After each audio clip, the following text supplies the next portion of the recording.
हाँ जी, a very good evening to one and all.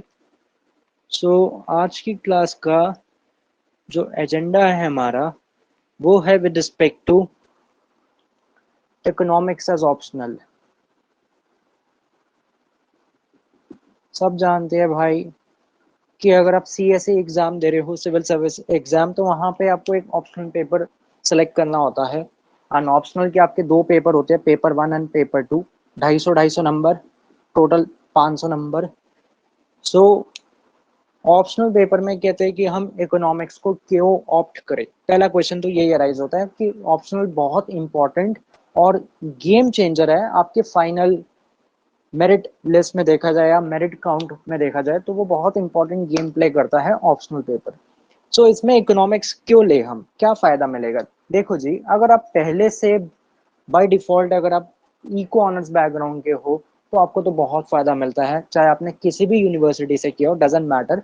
हाँ, जो दिल्ली यूनिवर्सिटी से करते हैं उनको बस एक एडवांटेज होता है, न्यूमेरिकल वाला पार्ट वो अच्छे से मैनेज कर लेते हैं, उन्हें कोई दिक्कत नहीं आती।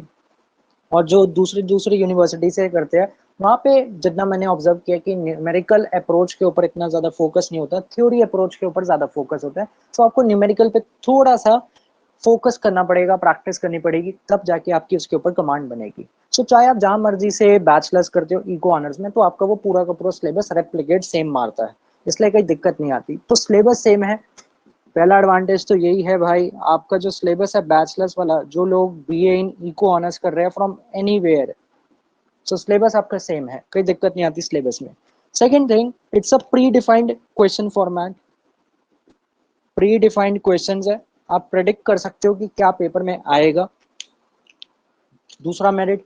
तीसरा मेरिट, हर साल यूपीएससी अपनी एक एनुअल रिपोर्ट प्रेजेंट करता है या सबमिट करता है to the office of honourable president of India. Bharat के राष्ट्रपति जी के ऑफिस एंड रेजिडेंस में यूपीएससी की हर एक एनुअल रिपोर्ट जाती है हर साल। उसमें उसकी पूरी की पूरी कुंडली होती है कि कितने एग्जाम टोटल कंडक्ट करवाए गए, कितने अपीयर हुए, कितना सिलेक्शन रेट था, कितना पासिंग रेट रहा। तो economics as option is the second highest in terms of success rate.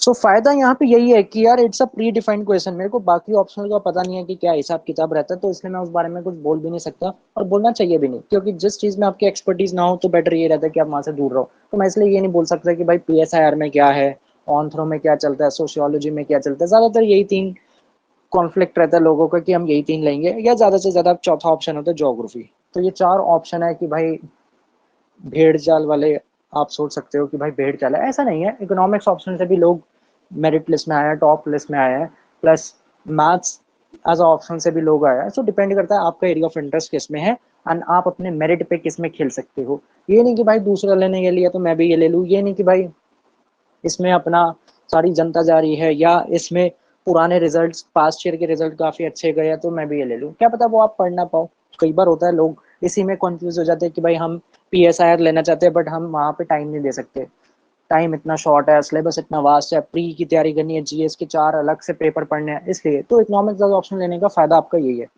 चौथा, जीएस 3 में जो इकोनॉमी आती है, इंडियन इकोनॉमी या करंट अफेयर्स बेस्ड, तो आपका ये पूरा का पूरा उसके साथ इंक्लाइन करेगा।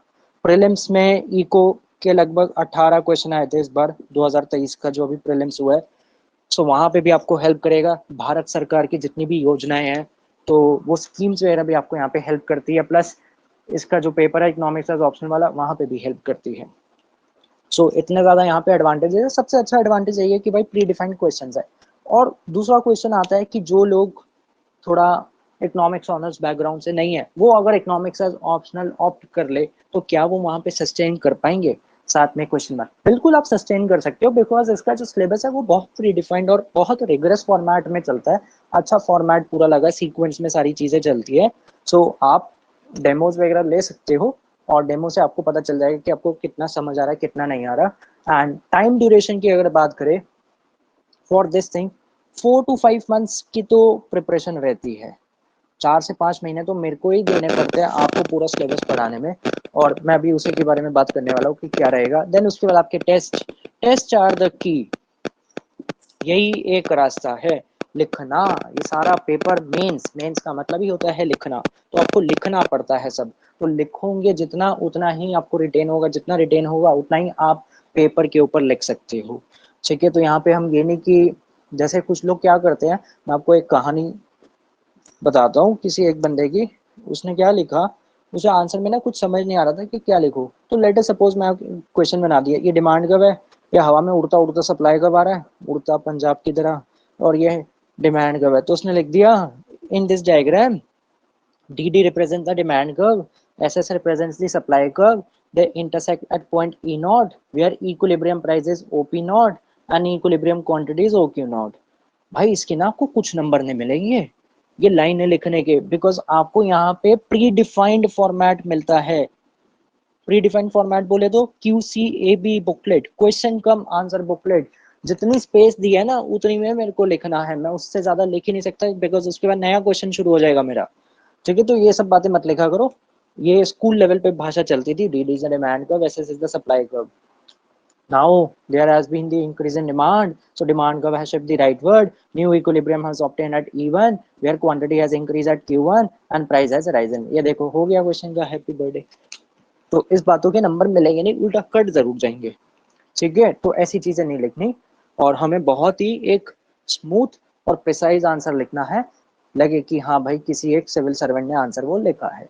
ठीक है, यहाँ पे ये टेस्ट नहीं होता कि आपका इन डेप्थ उस पेपर में आपको कितनी नॉलेज है, बिकॉज आपका ये ऑप्शनल पेपर है यहाँ पे, तो आपको मेन ये होता है कि उसका एक आइडिया है या नहीं है, और इसलिए बहुत प्री डिफाइंड क्वेश्चन है लिटरली। अगर सिर्फ इकोनॉमिक्स एज ऑप्शनल हो ना, बाकी सारे GS हट जाए, तो यार मैं सच में भाई IAS निकाल दूंगा बड़े प्यार से। बस यही होना चाहिए इकोनॉमिक्स का पार्ट, इसके अलावा और कुछ ना पूछे वो मेरे से। इसकी एक ना मैंने पास्ट ईयर की बुकलेट प्रिपेयर की है, जिसमें पेपर 1 अलग, पेपर 2 अलग, उसके 2014 से लेके 2022 तक के सारे क्वेश्चंस है, एंड बाय डिफॉल्ट है उसके आंसर्स आपको वीडियो क्लासेस में मिलते हैं। तो सो जितना भी पास्ट ईयर्स का है वो सारा हम कवर करते हैं, प्लस एक नया ट्रेंड। मैं हर बार यही बात बोलता हूँ, चाहे वो इकोनॉमिक सर्विसेज हो, या आपका ये वाला पेपर हो, या सेमेस्टर एग्जाम हो DU के या किसी भी यूनिवर्सिटी के, आप पास्ट ईयर्स देखो, बिल्कुल उससे आपको एक आइडिया मिलेगा। और आइडिया क्या लेना है वहां से ये लेना है कि एग्जामिनर किस डायरेक्शन में सोच रहा है, वो किस दिशा में जा रहा है, ताकि हमें ये पता चल सके कि कौन कौन से एरियाज है जो वो एक्सप्लॉइट कर चुका है क्वेश्चन बनाने के लिए, और ऐसे कौन से एरियाज है जो रह गए। हमें दोनों के ऊपर काम करना है, जिस एरिया से उसने क्वेश्चन पूछा उस पर भी, जिस एरिया से नहीं पूछा उसको भी मैं थोड़ा सा फोकस में रखूंगा, ताकि क्या पता नए अगली बार वो क्वेश्चन आ जाए। जैसे बहुत लोग न्यूमेरिकल नहीं करते थे, कहते ऑप्शनल पेपर में तो न्यूमेरिकल आते नहीं, करेक्ट सही बात है, बट पिछले 3-4 सालों से यूपीएससी ने न्यूमेरिकल पूछना शुरू कर दिए, माइक्रो के, मैक्रो के, ISLM। Last year international trade का एक न्यूमेरिकल होता है, इफेक्टिव रेट ऑफ प्रोटेक्शन, तो उसका न्यूमेरिकल आ गया। That was a surprise element. देखो जी, सरप्राइज एलिमेंट तो आपको मिलेगा, दैट इज अ श्योरिटी। चाहे आप इकोनॉमिक सर्विसेज दो या आप यहाँ वाला पेपर दो, आपको सरप्राइज एलिमेंट मिलेगा। बस मेन बात यह है कि हम दूसरे से कितना अच्छा आंसर लिख सकते हैं। यहाँ पे जो सारी बात है वो है रिलेटिव लेवल की, आप रिलेटिवली दूसरे पर्सन से कितना आगे हो। सो सरप्राइज एलिमेंट तो मिलते हैं। जरा पेपर की अगर बात कर ली जाए, तो 2 पेपर आपके हैं यहाँ पे, paper number 1 and paper number 2। कहते पेपर 1 और पेपर 2 में क्या क्या मिलेगा, 250 नंबर है, 3 घंटे का टाइम लिमिट है। यहाँ भी 250 नंबर, 3 घंटे का टाइम लिमिट। पेपर 1 जो होता है आपका, जिसमें आपको टोटल 8 क्वेश्चन है, सेम फॉर्मेट है, चाहिए हो या ये हो, टोटल 8 क्वेश्चंस, आपको 5 क्वेश्चन अटेम्प्ट करने हैं। ठीक है जी, 8 क्वेश्चन मिलेंगे, 5 क्वेश्चन अटेम्प्ट करने हैं। 2 सेक्शन है, section A and section B, जिसमें से सेक्शन ए का question 1 is compulsory, section B का क्वेश्चन 5 इज कंपलसरी। ये कंपलसरी क्वेश्चन है, इसको हर हाल में अटेंड करना है। प्लस यहाँ पे पार्ट्स है, लाइक 10 नंबर का एक क्वेश्चन होगा, 5 इसके सब पार्ट है, that comes to be 50 and that comes to be 50, same ratio यहाँ पे। तो पेपर का फॉर्मेट कुछ ज्यादा भसूड़ी वाला नहीं है, सिंपल सा फॉर्मेट है, और सिंपल सा ये क्वेश्चन आते हैं, आसान आसान से क्वेश्चन है। गली गली का बच्चा आराम से इकोनॉमिक्स और ऑप्शनल का पेपर कर ले, अगर उसने 5 महीने विधि का विधान मान के अच्छे से पढ़ाई कर ली तो। इतना टाइम लगता है, ये तो मेरे को टाइम देना है आपको सिलेबस सिखाने के लिए सारा, उसके बाद आपके टेस्ट चलते हैं। तो अभी वो साइकिल कैसे चलती है उसकी भी हम बात करने वाले हैं। देन इसके बाद यहाँ पे क्वेश्चन 2 लगा है, यहाँ पे क्वेश्चन 3 लगा है, यहाँ पे क्वेश्चन 4 लगा है, यहाँ पे 6 लगा है, यहाँ पे 7 लगा है, यहाँ पे 8 लगा है। ठीक है, सेम रेशियो यहाँ पे भी है, 50-50 ये, और question 1 compulsory and question number 5 compulsory. ठीक है जी, इतनी बात समझ आ गई। ये सेक्शन ए है, ये सेक्शन बी है। ओके, देन इसके भी सब पार्ट है। मेनली यहाँ पे 3 सब पार्ट्स बनते हैं हर सवाल के, 3 सब पार्ट, 3 सब पार्ट, 3 सब पार्ट, यहाँ भी 3 सब पार्ट, यहाँ भी 3 सब पार्ट, यहाँ भी 3 सब पार्ट। अब है क्या, एक एक तो ये हो गया, मैं लाल इंक उठा लेता हूँ। एक क्वेश्चन ये अटेम्प्ट करना कंपलसरी है, एक ये अटेम्प्ट करना है, तो 2 हो गए। 3 और मेरे को टपाने हैं। तो जब मेरे को 3 क्वेश्चन और टपाने हैं, पेपर वाला फॉर्मेट बोलता है क्या, आपको एटलीस्ट 1 क्वेश्चन हर दोनों सेक्शन से उठाना पड़ेगा। मतलब इसके 3 सब पार्ट है, तो मेरे को एटलीस्ट 1 हर सेक्शन से करना है। ये नहीं कि भाई रिमेनिंग जितने रह गए मेरे पास अपना 3 मैं तीनों ये कर लूँ, ये ड्रॉप कर दिया, या पूरा सेक्शन ए कर लिया, सेक्शन बी ड्रॉप कर दिया, ऐसा काम नहीं कर सकते भाई। ठीक है, तो वो यही आपका टेस्ट है। तो एटलीस्ट 1 आप यहाँ से उठाओ, एटलीस्ट 1 आप यहाँ से उठाओ, बाकी आपके पास चॉइस है। तो 2 देखा जाए क्वेश्चन यहाँ से और 2 क्वेश्चन देखा जाए यहाँ से, क्लियर। देन आपके पास चॉइस है कि आप इनमें से कोई भी एक क्वेश्चन यहाँ से उड़ा सकते हो। सो 2 2 4, एक क्वेश्चन और करना है, ये 4 पार्ट लग गए। अब यहाँ पे आपके पास चॉइस है, आप इसमें से कोई भी कर लो। सेम फॉर्मेट यहाँ पे। कहते पेपर 1 और पेपर 2 में मिलता क्या क्या है, थोड़ा सा जूम कर दो। ओके, ठीक है जी।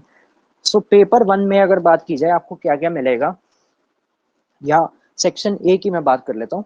सेक्शन ए में आपको क्वेश्चंस मिलते हैं mainly from micro and macro. पूरा माइक्रो एंड मैक्रो से आपको भरा हुआ पेपर मिलता है ये सेक्शन ए पार्ट। साथ ही साथ यहाँ पे थर्ड और जो फोर्थ क्वेश्चन है, यहाँ से आपका ये पब्लिक फाइनेंस एरिया जो है, जिसके लिए हम HL भाटिया बुक फॉलो करते हैं, उससे रिलेटेड भी आपको एक क्वेश्चन मिल सकता है for the 3 and 4। But generally it is micro and macro dominated area. पूरा माइक्रो एंड मैक्रो का डोमिनेटेड एरिया 2014 से लेकर 2022 तक का पूरा ये एनालिसिस है, जो ये बताता है कि ये पूरा माइक्रो मैक्रो डोमिनेटेड है।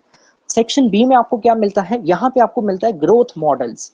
ग्रोथ एंड डेवलपमेंट एक पेपर होता है, जो लोग इको ऑनर्स है उन्हें ये पता है, सेमेस्टर 5 में आपके ये पार्ट बनता है। कुछ चीजें आपने इसकी सेम 4 में भी बढ़िया, सोलो मॉडल, हैरिडोमर मॉडल, ठीक है, रोमर मॉडल, गंदा सा रोमर मॉडल होता है। अब मैं अभी उसमें भी आता हूँ कि DU वाले फॉर्मेट में और यहाँ पे क्या अंतर आ जाता है। ठीक है, तो ग्रोथ एंड डेवलपमेंट हो गया, इंटरनेशनल इकोनॉमिक्स हो गई। आपके दिल्ली यूनिवर्सिटी का जो नया फॉर्मेट है उसके सिलेबस के अकॉर्डिंग इंटरनेशनल इकोनॉमिक्स नहीं बोलता, वो बोलता है इंटरनेशनल ट्रेड। भाई बात सेम है, सिलेबस सेम है, उसमें कोई टेंशन नहीं है। ठीक है, तो growth and development, international economics and कुछ एनवायरमेंटल, इको या करंट अफेयर्स रिलेटेड भी यहाँ से आपको मिल जाता है, या इंटरनेशनल इंस्टीट्यूट से मिल सकता है। सो इंटरनेशनल इंस्टीट्यूट्स हो या एनवायरमेंटल इकोनॉमिक्स रिलेटेड हो, या कोई भी अगर समिट चल रहा है, ठीक है, जैसे COP27 हो गया, आपका G20 रिलेटेड हो गया।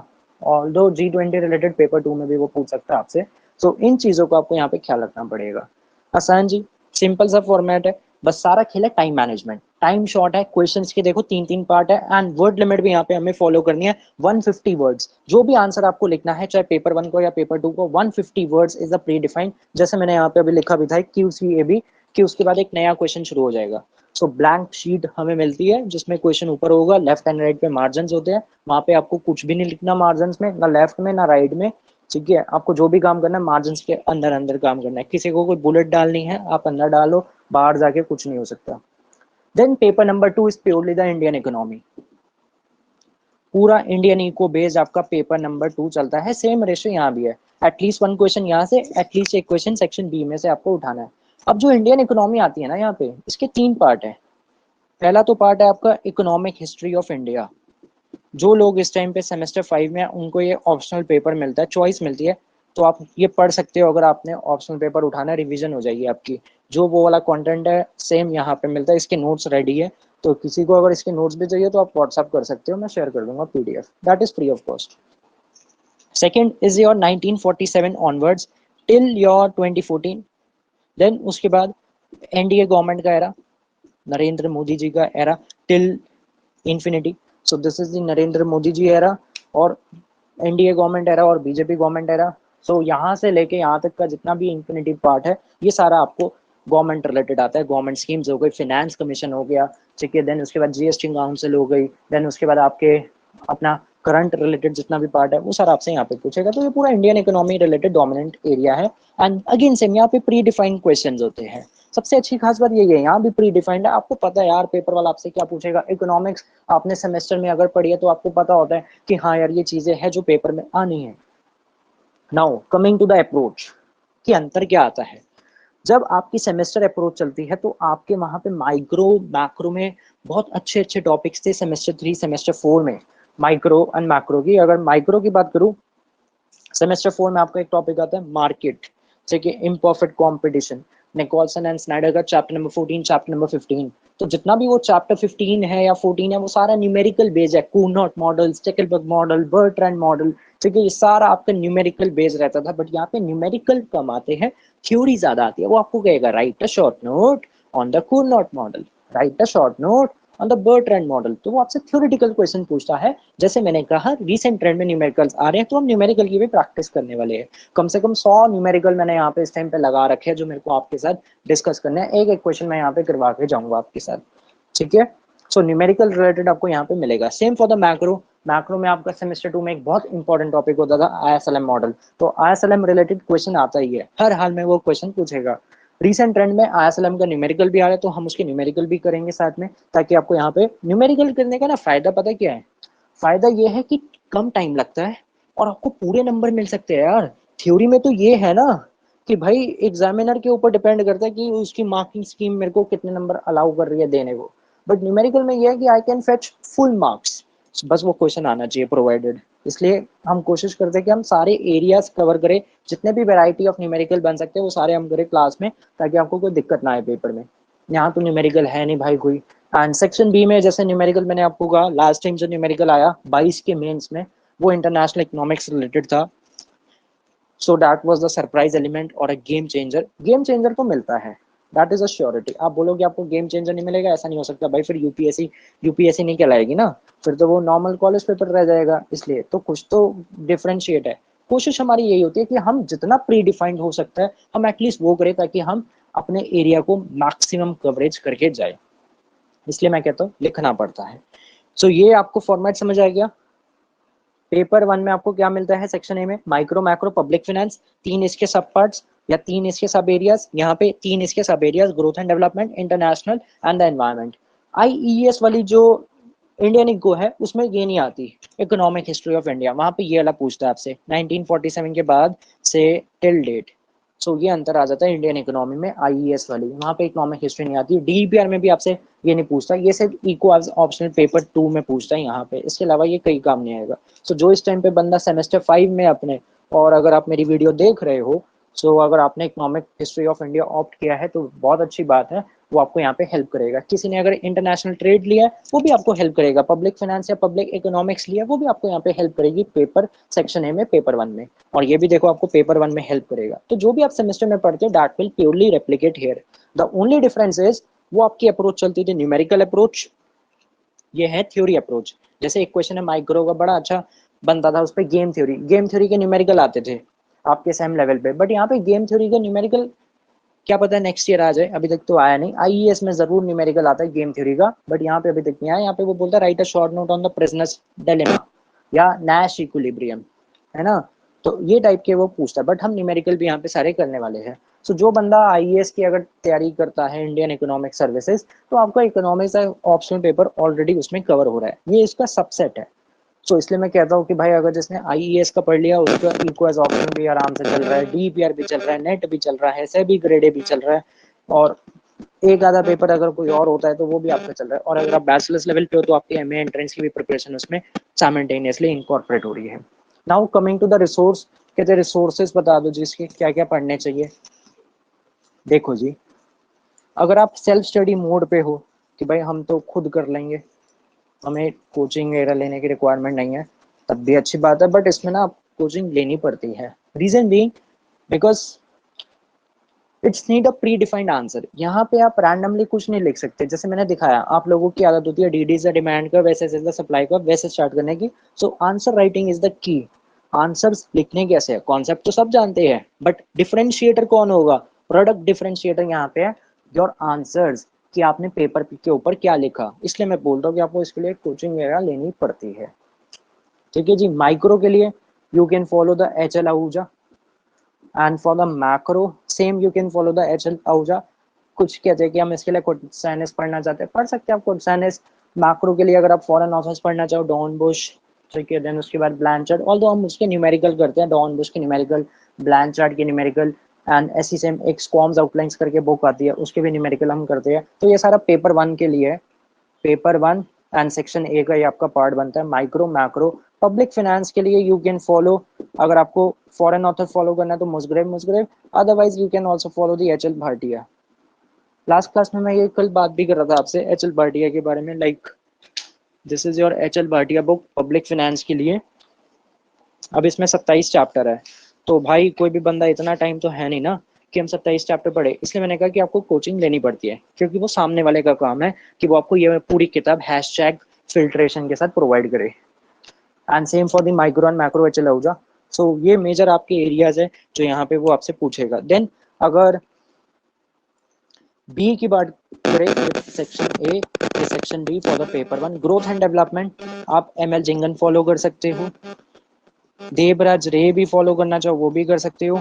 मैं सारी चीज़ों का ब्लेंडेड, क्योंकि होता क्या है, कुछ चीज़ें इस किताब में अच्छी मिलती है, कुछ चीज़ें उस किताब में अच्छी मिलती है। भाई मेरे पास तो यार 25-30 किताबें हैं पूरी इकोनॉमी रिलेटेड। अब आपका काम मैं ही कर रहा हूँ कि भाई मैंने 25-30 किताबों में से कंटेंट सेलेक्ट कर लिया, कौन सी चीज़ें अच्छी चल रही है और मार्किंग स्कीम के अकॉर्डिंग क्या क्या मैच कर रहा, उसको फिल्ट्रेशन कर दिया। बिकॉज 150 वर्ड्स में मेरे को अपनी बात को पूरा करना है, ये मेन टारगेट है मेरा।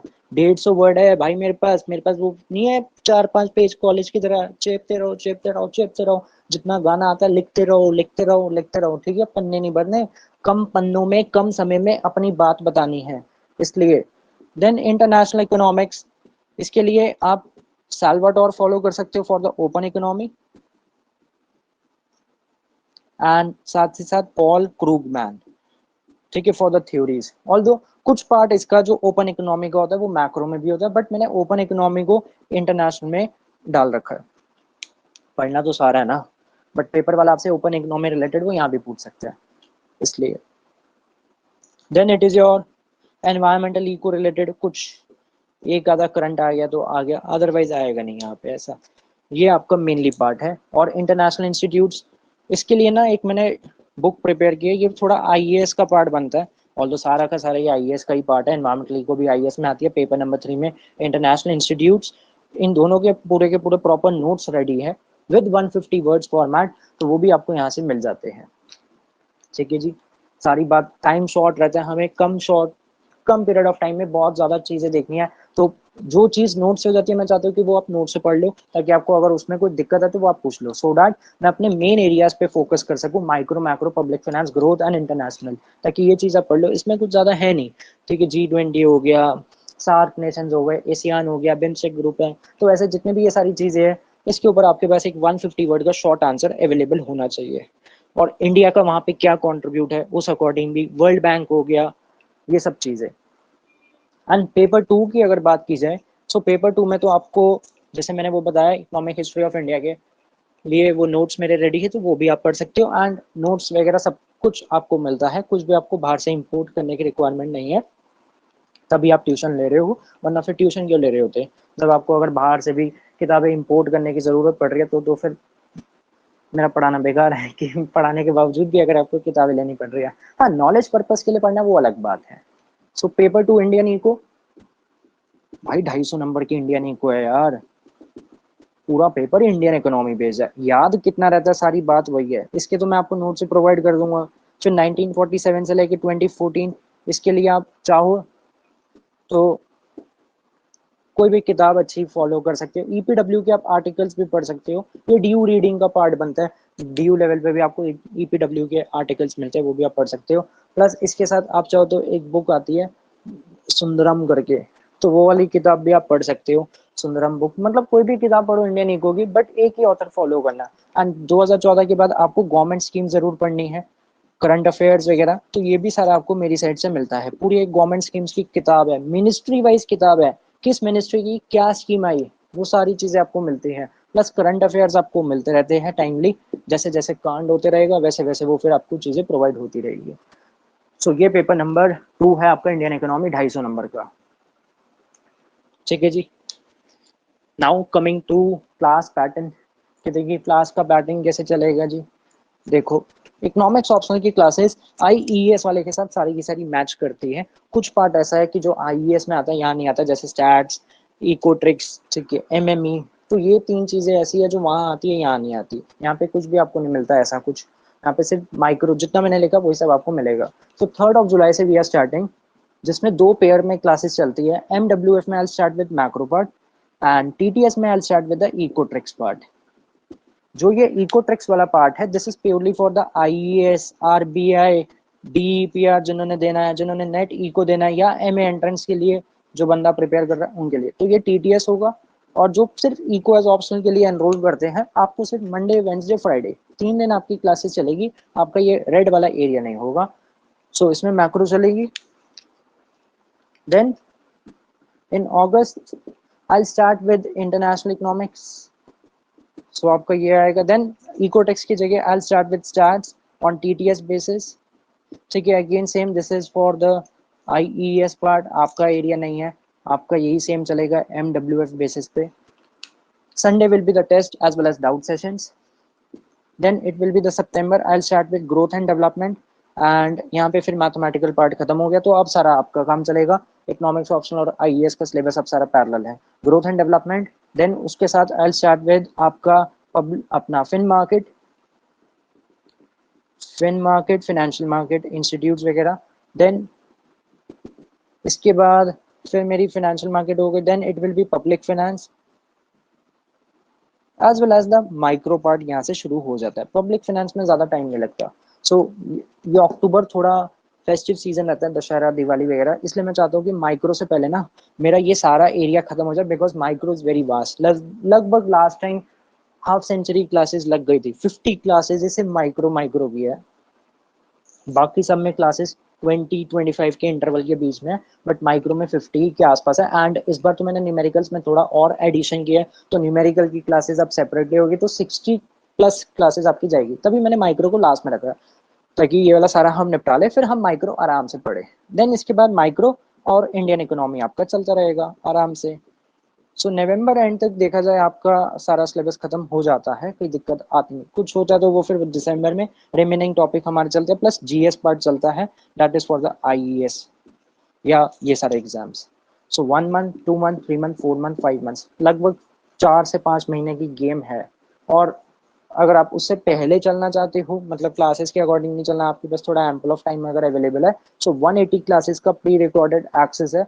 इसमें से आप इकोट्रिक्स और स्टैट्स एंड ये वाला जितना पार्ट है IES वाला, अगर वो हटा दे तो 140 क्लासेस के अप्रॉक्स आपका इको एज ऑप्शनल का पार्ट बनता है क्लासेस के लिए, तो वो भी आपको मिल जाएगा। आप चाहो तो आप रिकॉर्डिंग एक्सेस से भी पढ़ सकते हो कभी भी, कोई इसके ऊपर रिस्ट्रिक्शन नहीं है, अनलिमिटेड व्यूज है। सो वो भी आपके पास ऑप्शन है। थोड़ा सा अगर आप मेरे से आगे चलना चाहते हो, आपको थोड़ा जल्दी है, एज हर किसी के अपने होता है, किसी का GS पोर्शन बाद में है, या किसी ने अपना लास्ट में 3 महीनों में पढ़ना है, तो हर किसी का अपना अपना हिसाब है GS के अकॉर्डिंग स्ट्रैटेजी। तो अगर आपको रिकॉर्डिंग से अभी खत्म करना है, अभी भी कर सकते हो, एंड साइमल्टेनियसली पढ़ना चाहते हो तो साइमल्टेनियसली पढ़ सकते हो। सारे ऑप्शंस आपके पास है। इकोनॉमिक्स का मतलब एक गेम ऑफ ऑप्शंस है, तो every option is available.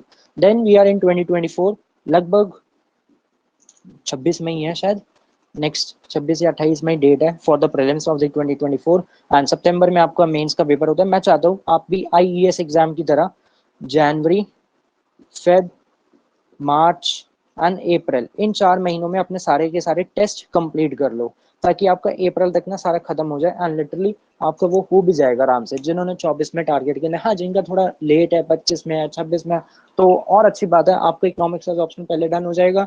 Then आपको सिर्फ रिवाइज करना पड़ेगा, और कोर्स की वैलिडिटी तो लाइफ टाइम है ही, ऐसा कोई वहाँ पर रिस्ट्रिक्शन नहीं है कि 6 महीने वीडियोज रहेगी, 4 महीने वीडियोज रहेगी, या 3 बार देख सकते हो, या महीने में इतनी बार देख सकते हो। तो ऐसे मैंने उसके ऊपर कोई हार्ड एंड फास्ट वो भसूड़ियाँ नहीं लगा रखी, उससे मैं भी परेशान हो जाता हूँ। तो भाई लाइफ टाइम वैलिडिटी है, जब तक आपका मन करता है आप पढ़ते रहो, उसमें कोई इशू नहीं है। नंबर आपके पास होता ही है मेरा, सो कोई दिक्कत आए तो वो आप व्हाट्सएप पे मेरे से पूछ भी सकते हो। मटेरियल सारा आपको मिलेगा, हार्ड कॉपी नोट्स भी मिलेंगे। अगर कोई दिल्लीइट नहीं है, दिल्ली के बाहर के है, तो उसमें कोई दिक्कत नहीं है जी। आज की डेट में हर चीज़ आपकी प्लेस पे आ जाती है। सो वो आपके प्लेस पे, आपके रेजिडेंस पे डिलीवर हो जाएगा। विद इन 3 to 4 डेज का टाइम लगता है, depending upon the location, pan India में कहाँ पे हो आप। और अगर दिल्ली में ही हो तब तो कोई इशू नहीं है, तो आप फिर सीधा डायरेक्ट पिक भी कर सकते हो। सो नोट्स वगैरह आपको सारे मिलते हैं। देन न्यूमेरिकल के ऊपर 100 के ऊपर ज़्यादा क्वेश्चन मैं आपको करवाता हूँ, for micro macro mainly, as well as for international के ऊपर भी हम कर लेंगे, क्योंकि लास्ट ईयर पेपर में पूछा तो उसको भी हम देख लेंगे साइमल्टेनियसली। ठीक है, लाइफ टाइम वैलिडिटी है कोर्स की, उसमें कुछ अनलिमिटेड व्यूज है वीडियोस के। देन 70+ टेस्ट सीरीज आपको मिलती है। यह चीज़ें आपको किसी भी इंस्टीट्यूट में नहीं मिलेगी। कहते एक और इम्पॉर्टेंट बात, कहते हैं हम आपसे क्यों पढ़े। गुड क्वेश्चन, काफ़ी अच्छा क्वेश्चन। मेरे से क्यों पढ़ो, जब सामने वाले मार्केट में वो बंदा पढ़ा रहा है, वो बंदा पढ़ा रहा है, तो मेरे से क्यों पढ़ो। भाई कोई दिक्कत नहीं है, आप डेमो लेके देख लो। ठीक है, आपको 10 दिन का एक्सेस चाहिए, आप मेरे से 10 दिन का एक्सेस ले सकते हो। माइक्रो का बोलते हो माइक्रो का दे दूंगा, मैक्रो का बोलते हो मैक्रो का बोल दूंगा। कहते कि सबका चाहिए 10 दिन के लिए, भाई सबका देख लो, कोई दिक्कत नहीं है मेरे को। आप पढ़ के देख लो, और पढ़ने पे अगर आपको समझ आ रहा है तो मोस्ट वेलकम, नहीं आ रहा तब भी कोई दिक्कत नहीं। सो 70+ टेस्ट सीरीज आपको मिलती है, जिसमें हर एक क्वेश्चन का आपको सोल्यूशन भी मिलता है side by side. Topic wise bifurcated है। जैसे मैक्रो के ही लगभग मेरे कितने टेस्ट बने थे, 15 टेस्ट बन गए थे।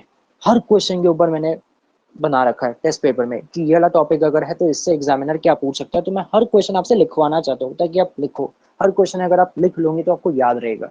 ये वाली जब हम लिखते हैं ना, इंडेक्स फिंगर और जितना भी हमारी फिंगर्स है, ये नस या नर्व्स, ये नर्व्स हमारी यहाँ से सीधा माइंड पे कनेक्ट होती है, ब्रेन पे। सो ये फ्लो ऐसे जाता है, लिखने से ही दिमाग के अंदर स्टोर होगा।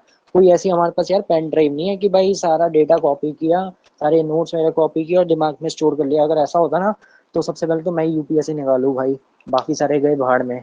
साम दाम दंड भेद, पहले अपना पेपर निकल जाए, बाकी जो मर्जी होता रहे। ठीक है, ऐसा नहीं है ऑप्शन, अगर होता तो मैं ज़रूर करता। हाँ, टेक्नोलॉजी क्या पता आने वाले टाइम में अगर ऐसा हो जाए तो बहुत अच्छी बात है कि ऐसे किया भाई, और सारे जितने नोट्स है वो स्टोर कर लिए, पेपर में जो मर्जी पूछ लो फिर हम लिख देंगे। ठीक है, तो टेस्ट सीरीज वगैरह आपको मिलते हैं, हार्ड कॉपी में आपको नोट्स मिलते हैं सारे के सारे, एंड डाउट सेशन आपको मिलता रहेगा टाइमली। करंट अफेयर्स की पीडीएफ आपको मिलती रहेगी, प्लस वो वीडियोस में भी आपको करंट अफेयर्स का जितना भी पार्ट होता है, आईएएस में भी करंट अफेयर्स का रोल है, इसलिए वो मैं यहाँ पे भी आपके साथ करवाता रहूँगा। सो ये हमारा प्लानर है पूरा, आई अपना इकोनॉमिक्स पार्ट का। 9811042456 98 110 42 456, ये मेरा नंबर है जी। आप इस पर व्हाट्सअप खेल सकते हो, साथ ही साथ आप कॉन्टैक्ट करके जो भी आपके कुछ डाउट्स है तो वो भी आप डिस्कस कर सकते हैं। ठीक है, कोई उसमें इशू नहीं है। अगर आपको डेमो चाहिए तो एक एक वीडियो मैंने लगभग हर एक क्लास की यूट्यूब पे वैसे भी लगा रखे, बट स्टिल आप कहते हो नहीं भाई यूट्यूब वाला तो कॉमन पार्ट होता है ना, तो हमें तो क्लास रिकॉर्डिंग्स का एक्सेस देखना है, तो वो भी आप देख सकते हो। मेरे को कोई इशू नहीं, आप व्हाट्सअप कर देना, लिख देना आप अपना नाम, और अगर आप कॉलेज डेज में तो कॉलेज, अदरवाइज ये बता देना कि आपको किसका एक्सेस चाहिए, मैं आपको वो दे दूंगा। ठीक है, 10 डेज के लिए आपको वो मिल जाएगा। क्लियर? कोई और डाउट हो तो आप ज़रूर पूछ सकते हैं। ठीक है जी, ओके जी, thank you so much. I hope ईश्वर की कृपा आप पे बनी रहे और आपका जो भी गोल है वो ज़रूर फुलफिल हो।